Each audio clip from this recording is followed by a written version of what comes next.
అదేవిధంగా రైతు రుణమాఫీలో ఆంక్షలు పెట్టారు. ఇలా రైతులందరూ కూడా చాలా పరేషాన్ అవుతున్నారు. లక్ష లోపు రుణం ఉన్న ఇలా చాలామందికి ఇలా రుణమాఫీ జరగలేదు. ఇవాళ ఉదయమే ఒకరు చెప్పారు, డిసెంబర్ 9వ తేదీ వరకే ఉంటుంది, 9 తారీఖు నుంచి ఇవాళ వరకు ఉన్న వడ్డీ మననే కట్టుకోమంటున్నారట. డిసెంబర్ 9 నుంచి ఇలా జూలై నెల నడుస్తూ ఉంది. ఈ 8 నెలల కాలానికి వడ్డీ మీరే కట్టుకోండి, వడ్డీ కడితేనే రుణమాఫీ అయింది అంటున్నారు. ఈ రోజు వరకు ఉన్న 2 లక్షల రుణం మాఫీ చేస్తారా, డిసెంబర్ 9కి చేస్తారా? మోసం చేసింది మీరు. మొదటి సంతకం పెట్టమన్నారు, డిసెంబర్ 9 నాడే రుణమాఫీ చేస్తామని ఇవాళ వడ్డీలు కట్టుకోమని బ్యాంకులోళ్ళు రైతుల ముక్కుబిండి వసూలు చేస్తున్నారు. రేషన్ కార్డులో పేరు లేదని రుణమాఫీ ఆగింది. ఇంట్లో ఒకరికి ఉద్యోగం ఉందని రుణమాఫీ ఆగింది.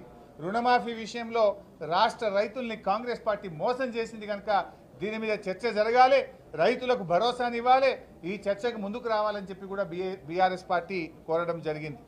అదేవిధంగా అన్ని పంటలకు బోనస్ ఇస్తామన్నారు. ఇప్పుడు ఓన్లీ సన్న వడ్లకే అంటున్నారు, మిగతా పంటల గురించి మాట్లాడతలేరు. ఈ పంటలకు బోనస్ విషయంలో, రైతు భరోసా విషయంలో చర్చ జరపాలని బీఆర్ఎస్ పార్టీ మా బీఏసీలో మేము కోరడం జరిగింది. అదేవిధంగా పల్లె ప్రగతి, పట్టణ ప్రగతిని అటకెక్కిచ్చారు.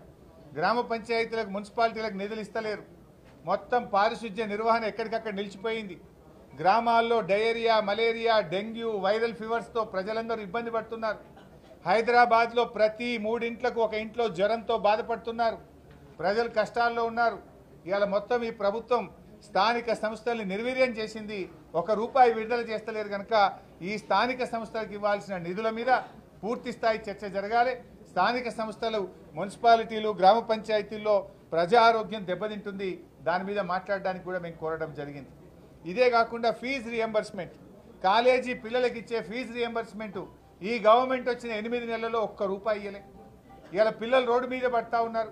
పిల్లలకు ఇలా సర్టిఫికెట్లు ఇస్తలేరు కాలేజీలోళ్ళు. 8 నెలల్లో 1 రూపాయి ఫీజు రియంబర్స్మెంట్ ఇవ్వకుండా మరి ఇలా విద్యార్థులను ఈ ప్రభుత్వం మోసం చేస్తూ ఉంది, ఇబ్బంది పెడతా ఉంది కనుక ఫీజు రియంబర్స్మెంట్ మీద కూడా డిస్కస్ చేయాలని చెప్పాం. ఇక 9వ అంశానికి వస్తే, మరి గత ప్రభుత్వం మంజూరు చేసిన పనులన్నీ అర్ధాంతరంగా ఆపేశారు. ఆ పనులను కొనసాగించాలి, పెండింగ్ బిల్లులు విడుదల చేయాలి, అసంపూర్తిగా ఉన్న మన ఊరు మన బడి పనులు కానీ వివిధ కార్యక్రమాలన్నీ కూడా మధ్యలో ఆపుతా ఉన్నారు. ప్రగతి అనేది ఒక కంటిన్యూయస్ ప్రాసెస్, వాటిని పూర్తి చేయాలి, పెండింగ్ బిల్లులు విడుదల చేయాలి, అసంపూర్తిగా ఉన్న పనులన్నింటినీ కూడా పూర్తి చేయడానికి ప్రభుత్వం చర్యలు తీసుకునే దాని మీద కూడా చర్చ పెట్టాలని చెప్పి కోరాం. ఈ 9 అంశాల మీద కూడా శాసనసభలో మరి బీఆర్ఎస్ పార్టీ తరఫున మేము ప్రతిపాదించాం. వీటన్నిటి మీద కూడా ప్రభుత్వం ముందుకు రావాలని శాసనసభ స్పీకర్ గారిని, ప్రభుత్వాన్ని కూడా మేము కోరడం జరిగింది.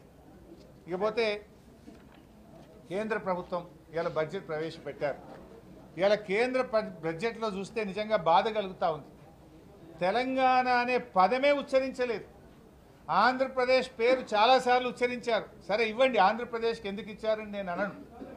ఆంధ్రప్రదేశ్లో పోలవరం త్వరితగా పూర్తి చేస్తామన్నారు, క్యాపిటల్కు డబ్బులు ఇస్తామన్నారు, వెనుకబడిన జిల్లాలకు డబ్బులు ఇస్తామన్నారు, ప్రత్యేకంగా అనేక సార్లు ప్రకటించారు, సంతోషం.